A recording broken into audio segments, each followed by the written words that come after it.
So here we are again this Sunday for another training module for Mirador Kids Yoga Teacher Training and Creativity Coaching.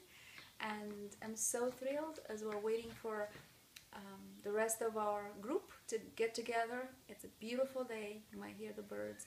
We're just going to share a few things for you all the way in Romania so that you see what am doing.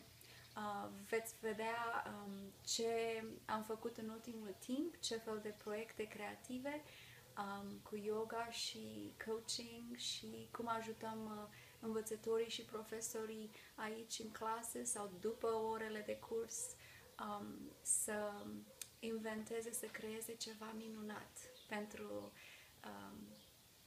proiectele lor. Și vom merge în cerc un pic să vedem ce putem să traducem mai încolo, să vedem ce vrea să spună fiecare.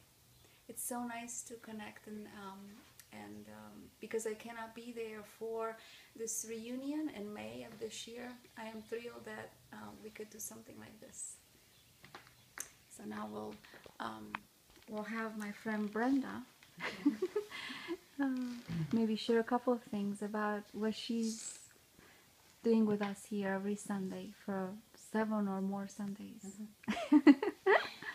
Well, I came to the kids yoga teacher training because that just seems to be my path. I started a formal yoga teacher training working with adults just to personal, kind of enhance my own personal practice. And but at the end of the year, I connected with a friend who I had worked with before, and she invited me to teach with her, and she was an artist, and so we would blend creativity and yoga together, creating mindfulness spaces for children in an after-school program. And so I was attracted to kind of enhance my teaching skills through Cesarina's class, just to learn more creativity and fun things to do, all in creating mindfulness and teaching yoga to children, because I just feel it's so important to bring that aspect into their lives. I see the benefit of it, and just want to do more of that. Here we are with Vivian and her beautiful mom, who is a school teacher. And Vivian is our youngest teacher in training. She's only 11. Can you believe it? And she's already teaching. I got, pictures of that yesterday. She's already teaching meditation and yoga and fun things to her neighbors, to friends, to her brothers, everywhere she can. She's already doing all these hours of work. And I'm just amazed. Vivian, you just touched my heart.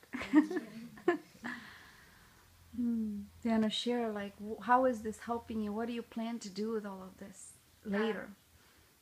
Later, I want to have my own yoga class, and I want to have it in the park so that we can do it outside. And I want to teach kids from ages 4 to 9. And I'm really excited. And I keep telling you, you really, when you do your practice teaches in our groups here, we are all literally so inspired by you.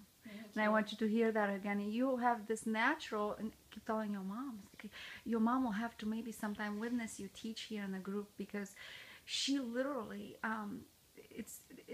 we all get that feeling. She steps right into it. It's natural for her. She doesn't have a beginning and end, like, here it is, there's a lesson, goodbye, let's try this, let's turn to the right, turn to the left. It's just, for her, it's just seamless, effortless. And that's what we're all trying as adults, to get into that psyche of the child.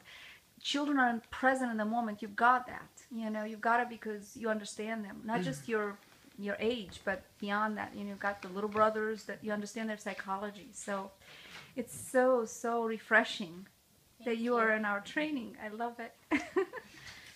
And I got Kevin here, who's been doing a lot of kids yoga classes already, and that's doing right to enhance you on your path for doing more. Absolutely. So. Yeah. yeah. And yeah, for me, this training's been all about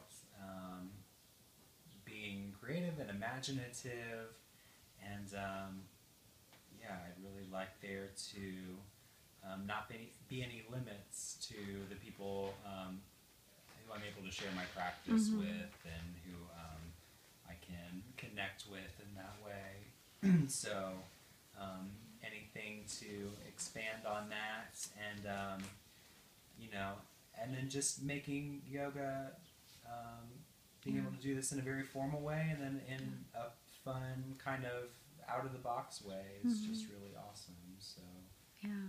I started playing with a calabash. Can you play a little more with it? It's so fun. Yeah. Like I brought it from Africa when I taught kids there, and I was like, you know, I was watching him just being, hi Laura, you know, step right in. We're just asking them to say a little something about, you know, how is this helping us in life and school, and for all my wonderful colleagues in Romania as well, so they can hear that.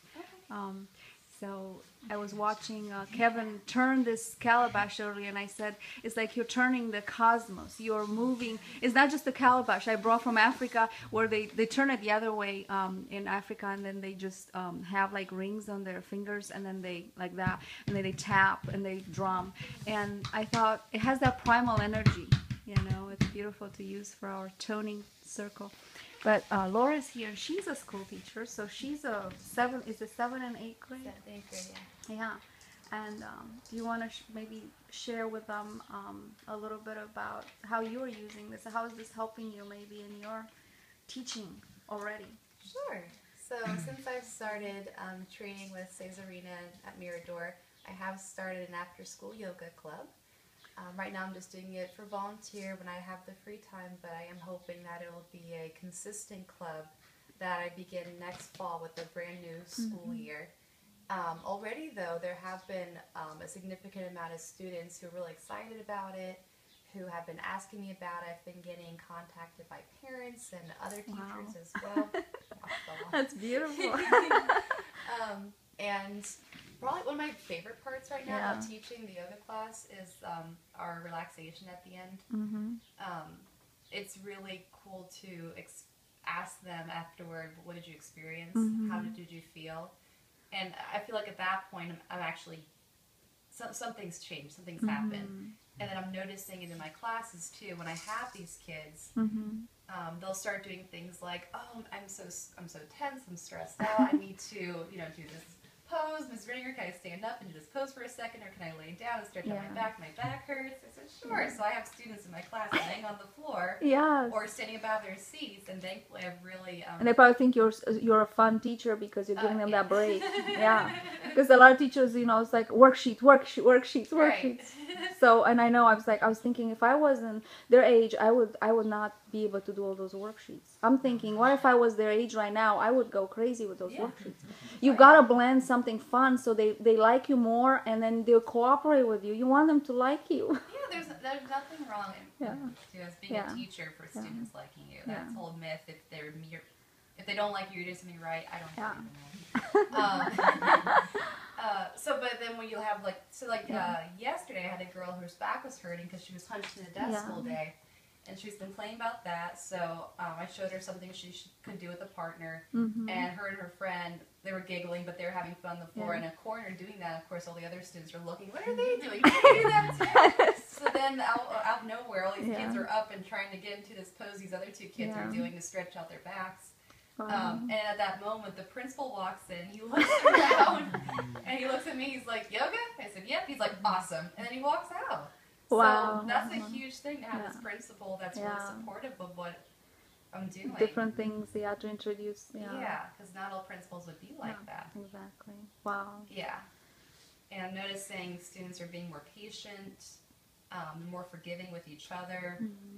If there is any sort of gossip and drama, like there's at that age, they're able to let go of it easier after I talk them through things, give them some like maybe breathing activities or just reflections, questions to think about. Slow them down a little bit. so many virtues and character and you know, the kids need or young adults would need in their life can be really explored with this. It's amazing, you know. because yoga is not just the movement that we get stuck thinking yoga is just a pose, and it's just, it has the mindfulness aspect, the slowing down, the breathing, it has the discussion, the bonding, the relationship with, it has so much more we're looking at. And I think it's easier for kids to get to that place Yeah. than it is for adults, Yeah, because they're not stuck Yeah. in a way of thinking, or they haven't completely categorized the world in certain ways Yeah. or certain labels. yeah, Or just even going back to the visualization, yeah, they're in it like that. When if I have like a guided script for them, Yeah. they can go to that place. Yeah. They don't struggle yeah, like we might with worries, anxieties. They can get there easier. Mhm. And so I feel like it's beneficial for them Yeah. to be starting yoga at a younger age yeah, and working through issues Yeah. then versus trying to start it when they're older Yeah. and having more baggage to work through. yeah. Yeah. Wow, that's beautiful. Thank you so much for sharing that. We'll have fun today, right? I'm going to